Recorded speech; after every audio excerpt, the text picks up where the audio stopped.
So we decided to put the punch through one of the harshest realities of Indian roads, a test against something much, much bigger than the punch.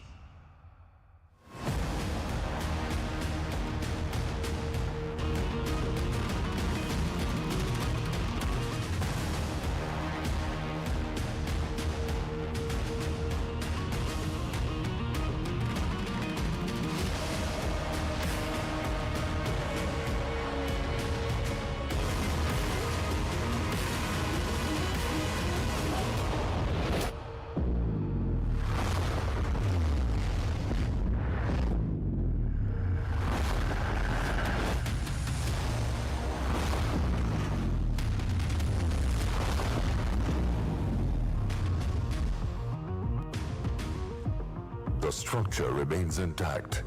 The passenger compartment stays stable. Critical safety systems perform exactly as designed.